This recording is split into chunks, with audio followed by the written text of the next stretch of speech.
home मिनिस्टरना अखोइबु अथिंबा पीरिसे paper तौसनरीब्रा हाइजनरीब्रा अखोइबु थेमीब्रा करी लौ लैरिबनो अदुगा कुकीदना अथिंबा पीदबा अखोइदना अथिंबा piano फोगुंबा home minister अमना तांग मार्च की तांग निपानदगी इमाइबेल मणिपुर की हाईवे सिंगे थिंगिबा सिंसे फ्री ओहेलनी कनामता नुसा थिबिरनो होइदना पेपर दमान फोंगे अदगी अखोइगी स्टेट गवर्नमेंट अखोइगी होम अखोइगी प्रेसिडेंट रूल लैरबने हाइदना गवर्नर कौदन खोतना वतानादन खोतना तांग निपानदगी अखोइ हाईवे सिंगे चटपदा कनागुंबा अमतना अयदपन पिहल्लरोय हाइबदुदा हराउजदना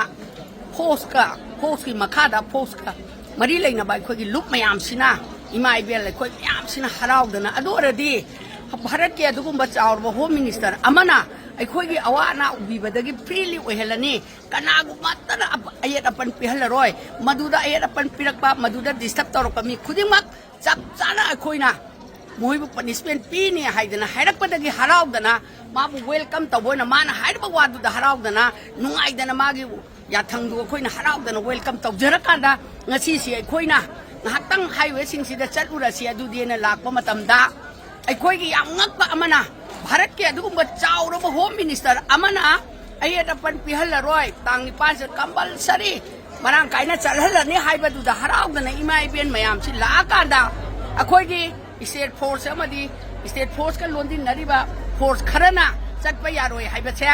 मसी अंगकपा पोई करिगिदमक्ता ngakpa होम मिनिस्टर ना चलोइदना पेपर छबाक फाबा अदगी ngasi mak होम मिनिस्टर की वा इनबे इनदबा लोइन तुओगा अखोइ हेता चलनेना नफुदा लाकपसु नतबा फरे अदुदि होम मिनिस्टर तौरप थबक खुदिमक्से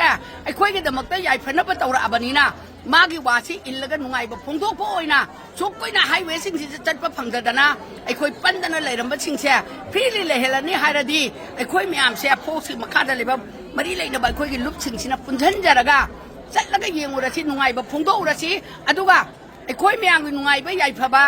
अदुगा तंगदु लैताबा लेहेलगदि होम मिनिस्टर माचु नुंगाइ याइफना पालसनु अदु माइना शांतिगी नुंगाइना शांति लेहेलनी हाइबदुदा अखोइदि ईश्वरना थौनीरगा चलिनेबा मफम मिखंग खंगहोंदना अखोइ म्यामजे पुल्लकांदा अदुगुंबा अखोइगी स्टेट गवर्नमेंटना सिक्युरिटी सिंगना अखोइबु चटपा यारोय हाइबसे अदगी अखोइ मागा वारी वताई साबा मतमदा अखोइगी स्टेट हुजिकि प्रेसिडेंट रूल लैबनिना अखोइगी गवर्नर सि याउरिनेबा याउदना गवर्नर लीड तौरगा मयामसि चलाइरिनेबा अदु ओरगदि करमहाय तौदना अखोइदा अपन पिरुनो अदुदि होम मिनिस्टरना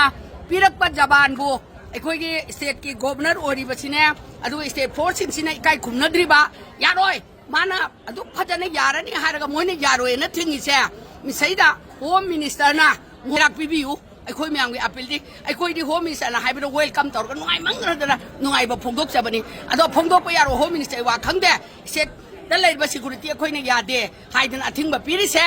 मसी यांgai अदुना स्टेट फोर्स सिंगसिदा अमदि अखोइबु अथिंबा पिरिबंगि फोर्स सिंग अमदि गवर्नर दा